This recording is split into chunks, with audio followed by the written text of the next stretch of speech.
Welcome to Speaking from Experience, a District 123 podcast hosted by Ayesha Hussain. With Toastmasters International spanning over 148 countries, with more than 270,000 members, the annual quest for excellence unfolds as more than 30,000 members compete for the top spot at the World Championship of Public Speaking. District 123 has been a launching pad for many of these Toastmasters determined to compete at the world stage. In this podcast, you'll have the pleasure of hearing from some of those accomplished speakers as they share their experiences and reveal what it took to achieve excellence in the world of public speaking. Get ready for insightful conversations with members from District 123 as they share with you their journey to greatness. Hello, and welcome to Speaking with Experience, presented by District 123. This is your host, Ayesha Hussain, and our guest today is a retired teacher. But is she really retired if she's launching a platform to empower women live to their fullest? Without further ado, I'd like to invite our current reigning champion, Mary Pomeroy-Brown. Mary Pomeroy-Brown, welcome to the show. Well, thank you. It's my pleasure to be here, and I thank you for having me, and I look forward to our discussion. But before we move on to the discussion, we have a surprise for our viewers. We'll actually present them with your semi-final speech.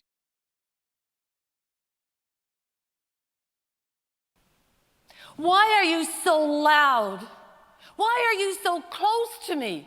So annoying. Just get away already. Not you, contest chair. I'm talking about Sherry, my girlfriend, so bubbly and energetic, the life of the party. But Sherry had another side that was so touchy-feely, in your face. Do you know someone like that? Perhaps it's you. Sherry did this with everyone, and no sooner was she the talk of the town. That Sherry is intense. That Sherry is so needy. That Sherry's a flirt. And some rumors too nasty to repeat. My inner voice wanted to scream those words at her, but my inner voice said nothing. Instead, I started to back away from Sherry, as did most of my friends. And then came ladies' night out. All the ladies were together, drinking wine, sharing stories, having so much fun. I bet you wish you were there. The spirited Sherry walks in and regales us with laughter and tears as she tells the story of her parents' romance. My parents met at the School for the Blind, and it was love at first touch. They raised us 4 daughters and raised us without ever seeing our sweet little faces. My parents were blind. We had to rely on each other growing up. Our house was so organized, everything had its place. I recall my mom touching our faces morning, noon, and night, just to feel our sweet little smiles.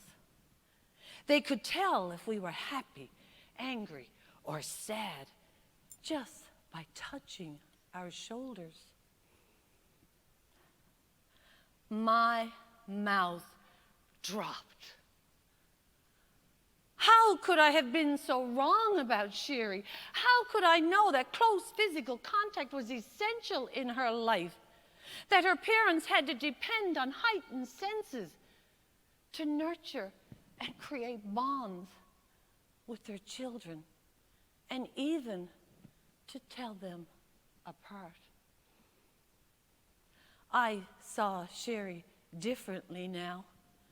Do you? What a profound lesson that was for me. I knew that I had been blinded to the truth of who Sherry really was. And I swore going forward I would be more compassionate, more open, more understanding.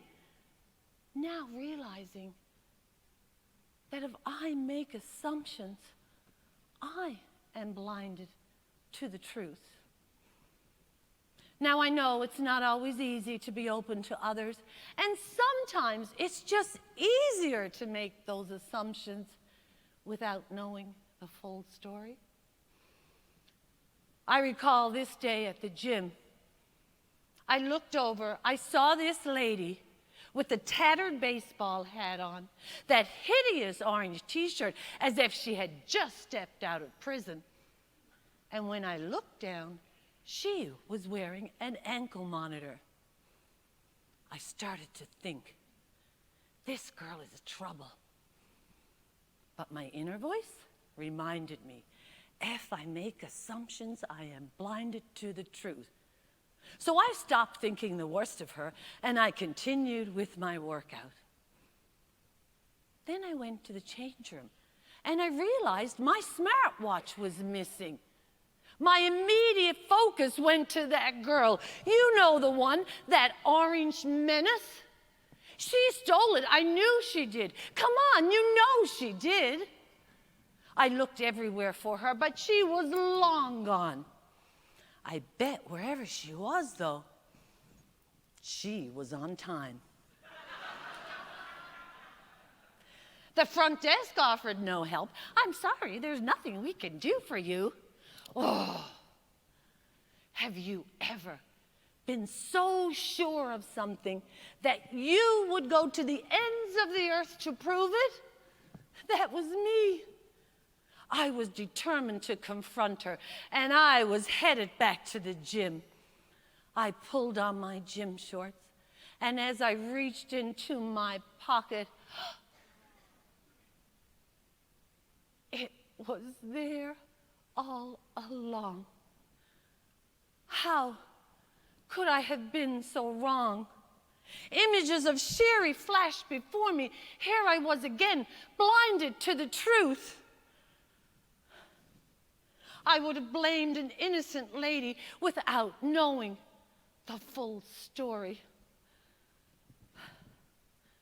Thank God I never confronted her. Do you see how assumptions can be dangerous and can limit our capacity to relate to others? If we make assumptions, we are blinded to the truth. But if we seek the truth, we will find acceptance. Acceptance of cultures, acceptance of characters. Look around this audience here today. Different cultures, different characters, yet one community. Sherry and that girl at the gym taught me a valuable lesson. If we assume less and seek the truth more, the world will be a better place. I am willing. Are you? You can come closer now, contest chair.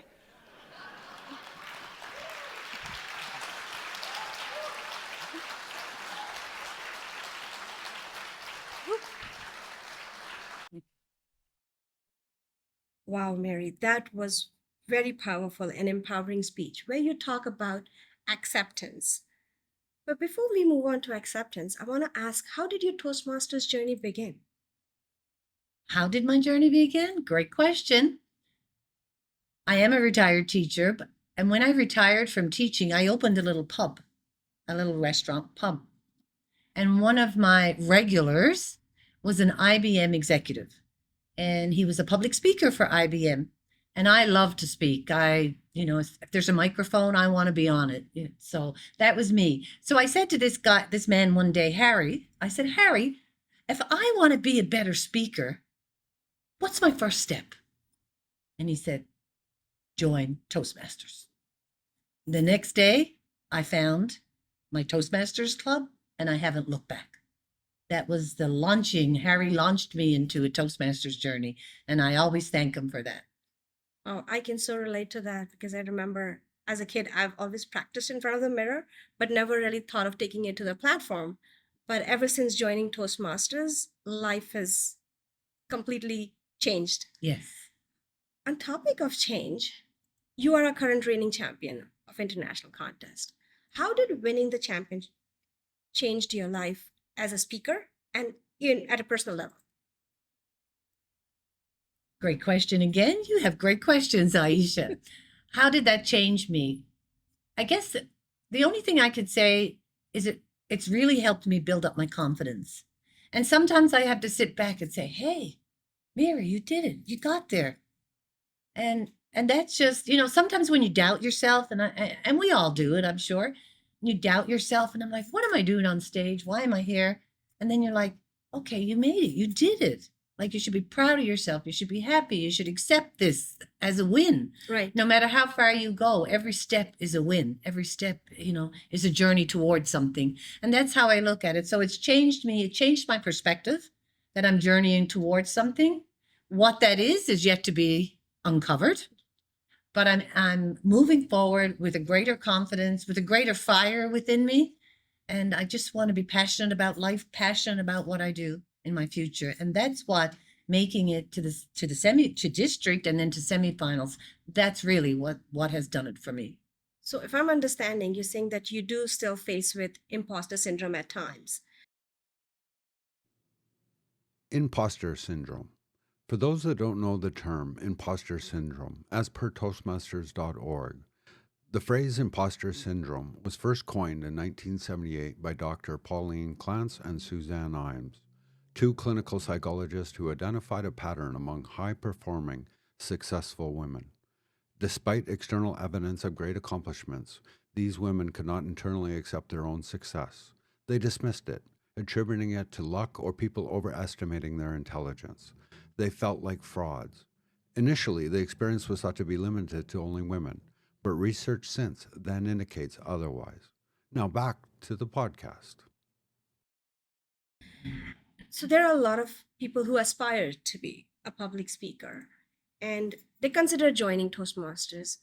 What would be your advice to them, people considering it? And second, how do you deal, like, what's your advice to people who face the similar doubts and say, no, I can't do it, or, the imposter syndrome? What would you be advice to them? My advice is, first of all, to go on the journey, to dive in, to jump in, to just do it. Especially when you're in a Toastmasters group, that's your support, that's your system. So no matter what, they will help you rise. They will rise. They help you rise. They will navigate with you, and they want to see you successful. So if that's what you want, first and foremost, do it. Don't doubt yourself. Just do it. In regards to the imposter syndrome, I'm sure many of us deal with that day in, day out. I know I do. Sometimes I'm like, what am I doing? Yeah. But my message is powerful, and I've lived a life with so many experiences that I want to share them, and I want to help people navigate their own lives, especially as you evolve into your next chapter of life over 50 and beyond. Like, I want people, especially women, to navigate that and let the past be the past and let it be your story, but let it be just that, a story, and move past it and live life unapologetically. And that's what I'm all about. That's who I am. I really love the fact when you talked about support at Toastmasters, because that's been my biggest one of the strength, joining Toastmasters and being able to grow as a speaker. Because I consider myself, I was at level 0 when I started at the club, but Toastmasters Club has provided me the safe and supportive environment where I didn't feel embarrassed making a mistake as a speaker, and you get constructive feedback that helps you grow. So that's something I totally relate to what you're talking about. But what really clicked me right now. You said women above 50. Would you like to shed some light on that? Well, I'm 50. No, I'm more than 50. But You definitely don't look. I was 50 at one time, a little while ago. However, I know that once you reach this next chapter of your life, you're empty nesters, maybe your kids have moved on, life is changing, you're probably retired or looking forward to retirement. And somewhere along the line, you've been so many things to so many people for all of these years. You've been a sister, you've been a mother, you've been a caregiver, you've been a teacher, whatever it is that you have been. Somewhere along the line, many of us have lost sight of who we are. Oh my God, I so totally relate to that. And I'm all about rediscovering myself and putting myself on a journey of, who is Mary? Who is Mary? And I constantly dig into that, and I constantly try and make my life better and live my life fully. And I'm a big fan of Brené Brown, and I listen to her to live wholeheartedly and put the past and the shame and all of these things behind you and move forward. And life is short, so live it fully. And that's what I'm all about, helping others. When we get together with my social group, a group of women, and somehow the discussion always goes there into this subject. How do we live fully? How do we let the past be the past? And I mean, people are still carrying their stories, and they're still victims. And it's time to move beyond that. Because like I said, it's not a dress rehearsal. We have one shot at this. Like, live it fully. And that's what I'm all about, helping myself, plus helping others do that wholeheartedly, fully. Jump in the arena, just do it. Oh, I like it. Just do it. And having that one shot. Here's one thing that I want to ask. You're saying that move past your mistake, move past the shame. In your opinion, what is one of the most common mistake new speakers make when they start? That's a great question. And there's a variety of mistakes, but I guess, and I'll go back to me. One of the mistakes, I remember doing my icebreaker speech, 7-minute speech. The icebreaker. An icebreaker is the first speech a Toastmaster delivers to the club, giving them the opportunity to share something about themselves with people who do not know them well. Now back to the podcast. And I had a lifetime of stories in 7 minutes. Mm-hmm. I could put too much in too little time, and that was problematic. So I had to learn, and a lot of speakers do that. They're telling their story. They don't know how, as Craig Valentine would say, what is it? Addition by subtraction. Yes. They don't know how to take things out. They think they have to put everything in there, and it's very difficult. How do you introduce yourself to your club? How do you do an icebreaker in 7 minutes? How do you tell them? What do you tell them? Mm-hmm. So really trying to dissect that, narrow it down, and get to the point. And I think that's a big mistake a lot of people make. They just try and put too much in too little of a space or too little time. It's funny that you brought Craig Valentine. He's my mentor and coach as well. And something that I relate in my opinion, is that people tend to force humor in their speech as well. And in his words, it's like uncover the humor and not force it, because what if you don't get a laughter? And then there's an awkward silence. And especially with right now, we are entering into that contest phase. What's one key ingredient you'll tell our contestant? We talked about what to avoid. We talked about say, okay, don't squeeze too much. Don't force humor. But what's one thing that they should include and they must include to have that winning speech up there? Dialogue. Dialogue, dialogue, dialogue. I think you have to have dialogue. And I'm working towards that. And I struggle with that sometimes. But don't tell us, show us. So don't tell us what your mother said. Show us what your mother said. Don't tell us what you were thinking. Show us what you were thinking. I mean, don't show us, like tell us. Tell us the word. Take us there. Bring us into the conversation. Take us there. Bring us in. Okay, now that you brought dialogue, and I believe we've both done the same course, so there are various types of dialogue. Internal dialogue, character-to-character dialogue. In your opinion, which is the most powerful one? Oh, that's a great question as well, Ayesha. What is the most powerful? I think For me, it all relates back to your story, but I really like playing around with projected dialogue. Projected dialogue. For those who do not know the term projected dialogue, Toastmasters International website says it's when you give dialogue to other characters in your story based on how they are looking at you. For example, in your speech, you mentioned how your boss looked at you. You would say, "He looked at me as if they wanted to say, 'Great job.'" Now, back to Ayesha. You know, I'm doing a speech right now and I'm projecting dialogue onto a cloud that's speaking to me. So I think that's more because I think a lot of people can relate to that. You know, you could put projected dialogue on that microphone or on anything, like the microphone is looking at me as if to say, "Mary, what are you doing here?" Right. You know, so, and that I think brings the audience in as well because maybe they're feeling the same thing. You know, so I think projected dialogue for me, and in fact, I think it's fun. I think it's enjoyable to try and put that projected dialogue in there. I like playing around with it and seeing where it can take me. How about you? What kind of dialogue do you? I think projected dialogue actually gives us the opportunity to add humor. Yes. Instead of, sorry, or let me rephrase it, uncover humor. Do not add humor. Uncover it. Because as you said, the mic is looking at me and thinking, what are you doing? And I am going crazy. So that adds up the humor. Because with projected dialogue, you have the freedom to pretty much put anything you want.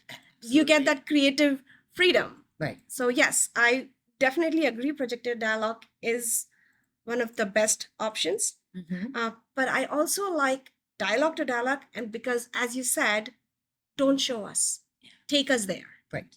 And when you're doing a character to character dialogue, it takes you into the scene. Yes. Absolutely. And that's where I think the audience connect with you very well. So Mhm. that's another favorite as well. Yes. Yes. I enjoy that one as well. You're right. It brings the audience directly in Because with you. it gives you that opportunity Right. to, act the voice, act the different person. Right. So it's just not you. You're bringing another character live on the stage. Absolutely. Absolutely. I enjoy that one as well. You could play around with it. And many people in the audience can really relate because they've been there as well. Yeah. So it certainly brings them in. So I do enjoy that one as well. And either one uncovers humor. Yes. You can uncover humor, be it the sound of someone's voice, be it their stance, be it, the actual words they use. But it's a great opportunity to uncover that humor for sure. Those that we are talking about connecting with the audience. For example, you're faced with the audience that you're telling the best story. And tell us if you've experienced this. And somehow the audience is not responding. First, have you experienced that? And second, if you have, how did you deal with it? Yes, I have experienced that for sure. And at first it caught me off guard because I'm the type of person, I like to connect to my audience. I like to look at my audience. I like to see their faces, their smiles, their frowns, their laughter. I like to see it and to feel it. And when the speaker feels it, it empowers me to project more, to do more. And when you don't feel it, it's like, yes, there's a little hiccup of yes. like, oh my goodness, what do I do here? But I muster through, and somehow within me, I just get the fire going, and I'm like, okay, I have to do this. And it empowers me to move forward and come up with something else, whether it's to add a little humor or whether it's to directly talk to one particular person. But whatever it is I need to do to move past that, but I will get through it somehow, some way. And sometimes I just did this a little while ago. I did a speech and it was 15 minutes and I was lost. I wasn't getting the reaction. I wasn't getting that feel from the audience, and it tripped me up. But I recorded my speech. Yes. So while in the moment, I might have made a few mistakes or a few errors or I lost my placing, I can reevaluate that, look at it at home and see how I can avoid this moving forward. What could I have done in that moment? Because when I'm listening to the tape, I know when I've lost the audience. Right. I know the time. So I can look back at that and say, okay, what could I have done here? How could I have changed it? So in the moment, I may not have been able to change something, but I can certainly take the recording and look to change it in the future when I give that speech again. But here's the tricky part. After COVID, a lot of things went online. especially our contests have been, some of them have been online, where you're not seeing the audience. You've no idea if somebody's laughing at your joke or if you've had an aha moment. How do you continue with that speech then? And you're right. It's imagination for me. When I'm in a contest or I've been on the screen and totally, everyone is blacked out and I just see the timer. I just pretend I'm in front of an audience. I pretend that they're laughing with me. I use my imagination. I visualize that I have an audience in front of me. That's the only way I can get through it. I'm not personally a fan of online, so it's very difficult and it's very challenging. And the first few contests I went in to online, very difficult. But I sort of started to get the knack for it, and I found visualization was my best tool. Okay, so I'm going to now twist the question a little bit. I started during the COVID time. So I am an online baby speaker, to frame it that way. So now that we are trying to get in person, what would you be advised to somebody? Because, when you're speaking on that little camera, and not just contest, but a lot of, because we are doing speaking globally. Right. So you're doing a lot of online keynotes around the world. Now, suddenly you're invited in person. How does it differ? Because you've had the opportunity of both. Our district was online, and then your semifinals was in person. How was that different? And what would you tell our audience for that? Thank you for that question, because I think it's so important. I truly believe Toastmasters is an in-person platform. Yes. I really believe that. That's why I joined. Had it been online, I probably would not have joined. I'm pretty sure I would not have. But being in the district, seeing myself on screen and then winning, although it was absolutely amazing and wonderful and surreal and all the emotions, there was nothing like the feeling of being on that stage at the internationals and semifinals. Just being on stage in front of people, hearing the audience, seeing them laugh, chuckle at your jokes, just feeling the connection. Like I felt like I was reaching them. And that was everything to me. That's who I want to be. That's what I want to be. So yeah, in person, it's just, I'm there to connect with my audience. Right. I can't, I have a difficult time speaking to a blank screen, and I want to know if I'm connecting because I need to know how to move forward. Right. Because you're on a journey. So each step of the way, you hope to improve. Right. So how can I improve if I don't really know? Right. If I'm connected, because it's all about the audience. Totally. As a speaker, it's 100% about the audience. Totally.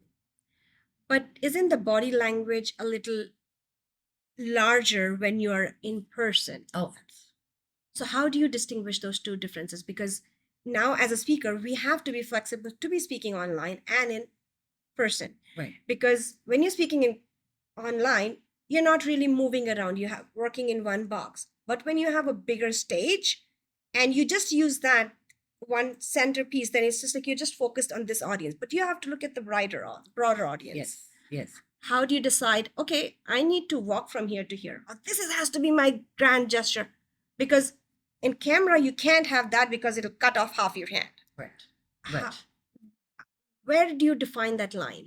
It's funny you should ask that question, because I just did I think it was a contest I did just a while back, and it was hybrid, so online and in person. And I did not know until afterwards that I wasn't on camera. Oh. They said, we lost you for about 30 seconds. You weren't on camera. I did not know that. So, and I was like, what? So sometimes you don't know. So I didn't know I was off camera. So that was one thing.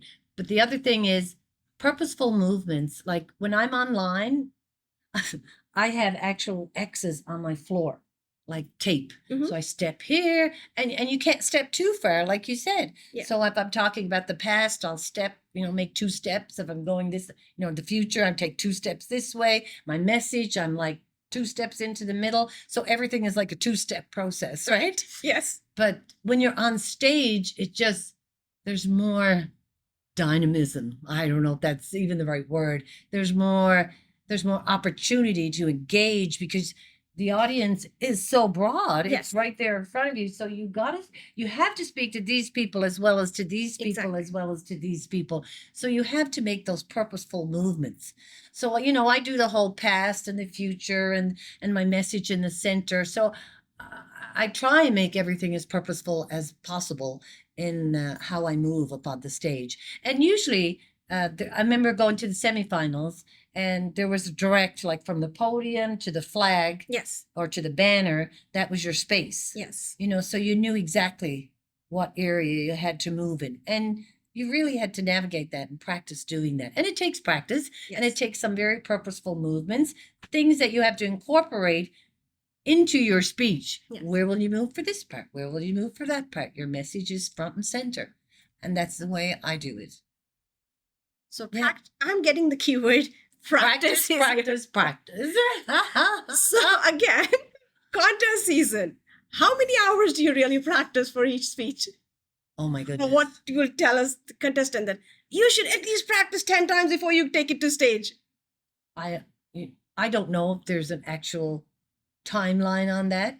I know for me, I do a lot of driving, and my husband will pass me sometimes if he's like, if we're on the 407 or on the highway, he'll pass me. And when I get home, he'll say, "You should have seen your face. You were like, yeah, yeah, yeah." And I said, "What were you doing?" I said, "I was practicing my speech." So that's what I do when I drive. I drive every day and I practice my speech. I'm talking to myself every day. So if you drive past me, I'm not paying attention to you because I'm practicing my speech, whether it be my keynote speech, whether it be a contest speech, but I'm always talking. I don't turn on my radio. I talk, I talk, I talk. Now I put a recorder in my car because I'm like, I have some great ideas when I'm driving. And then I get home and I'm like, what was that? I can't remember. So now I bought myself a recorder and I put it on the seat and I record every conversation I have with myself. Hours, I don't know. I can't tell you hours. I practice a lot. I just like, I have my office when I go home and I'm in there for hours sometimes, and I'm writing and practicing and editing and cutting and my speech at the beginning, by the time, for example, last year when I made it to the semifinals, Yes. my speech at the club level Yes. was totally different than my speech at the district level. And then my speech at the semifinals was different again, although it was the same speech. Yes. But cutting, editing, being very precise or concise, like really narrowing it down to your message and to everything was so purposeful. And so it took a lot of work. Yeah. I am still stuck at the part where you say you're driving and Oh, yes. practicing, because I'll tell you, I think I've delivered some of my best speeches while driving, and I'll come home and be like, I know it was great, I know. but I had no audience. So I totally was it? relate to that, or I use my kids who are tired of, like, Mom, we are done with this. So yes, practice is the key. And I want to actually get a little personal with you, if you don't mind. As in your thoughts. Okay. I want to understand if there is any social cause that is close to your heart, or any charity that is very, very close to your heart. Yes, there is. I have a 37-year-old son who has congenital myasthenia gravis. He was born with this disorder. He was diagnosed at 7 months old, and it's very rare. He's one of 27 in the world with this particular type of mutation for congenital myasthenia gravis. So it's very unique. So there's not a lot of support out there for this. Sometimes they try and put you under the umbrella of other organizations, muscular dystrophy, cystic, different things, but it doesn't fit. So there's not really a lot of support.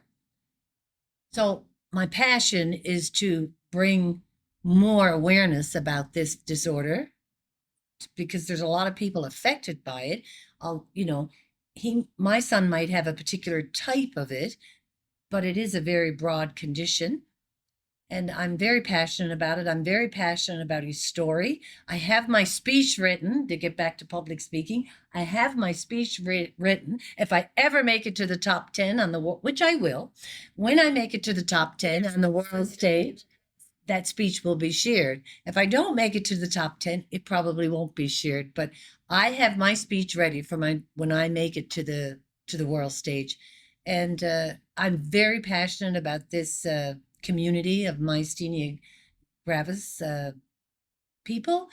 My son has struggled with it for many years. And just a little history, I lost a child at age 7 months, and he was not diagnosed when he had passed away. He wasn't diagnosed until my other son was born with this condition. And then they figured out my son that I had lost died of that condition. How this came to be, apparently it's hereditary. I come from a huge family. Where it came from, how it came to be, I don't know. It's a mystery. But here we are, and but I'm very positive about the whole thing. My son is great. He's fantastic. He's he's taught me a lot about life, and so I'm passionate about not only about myasthenia gravis, but I'm also passionate just about helping people, because we're aging parents. For me, we're aging parents. So what's going to happen to my son, as time progresses? So I'm very cognizant and very aware of aging parents and how what supports are in place to help them navigate their next chapter and deal with what they have to deal with if they have a son or a daughter or someone in their life with a disability and they are caregivers. What happens next? So I want to help people navigate that and find their way, find their path. I'm speechless because this is very personal, what you just shared. As a mother, I can 100% relate to what you're saying. I apologize for sounding emotional, but that's a similar journey I'm going through. My son's been diagnosed with autism, and he's nonverbal. So, and as you said, aging parents, what's going to happen next? That keeps me awake all night. And whenever you plan to share that story or do something in this field, you have an alliance right here. Thank you so much, Ayesha. Thank you. God, I don't know how to move past that. Yeah. It's very, very touching and emotional, but I think that's a very beautiful note to wrap the podcast as saying, helping people and what's coming next. But before we wrap, God, you got me emotional. Before we wrap, we actually have a surprise for our audience. Our last guest, Roger Caesar, left an intriguing question for you. Roger, this question to you. Oh. Hi, Roger. So, Roger, hit that. Well, for the next guest, the question to you is, what makes you a sensational speaker that people want to hear more of? What makes you a sensational speaker that people want to hear more of? That's a loaded question, That's a Mary. loaded question, Roger. Thank you very much, Roger, for that. What makes me a sensational speaker? I have to say, my experiences. I've lived a life of highs and lows, triumphs, devastating losses. And through adversity, through all of these challenges, I always come out at the other end. And I want to help people navigate those challenges for themselves. I have a clear message to send to people that it is possible. Happiness is possible. We just have to believe it. We have to have faith. We have to have courage to step through the fire and come out on the other side. And that's my message to people. Despite what you've been through, despite anything, any challenges that may have come your way, you are still worth it. You still have a voice, and you still could share your message. Storytelling, don't lose those stories. They are powerful, and people learn from your stories. So I think My stories can reach millions and millions of people, and they can learn that you can step past your stories and still live a wholehearted, fully happy life. And that's my message to people. Live fully. So live fully, and your various stories is what makes you a sensational speaker. Thank you. Thank you. That's a beautiful note. Live your life. And that's the platform you're working on. More to come on that from Mary. And we now would like to ask you to do the same that Roger did for us. Leave a question for our next guest. Wow, great question. Leave a question for my next guest.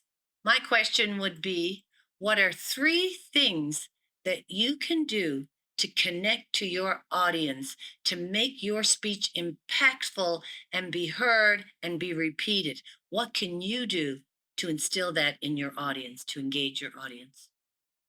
That's very loaded. I'm sure our next guest will have an awesome answer to that. Okay. We will wait for that. Till next time. Signing off, Ayesha Hussain.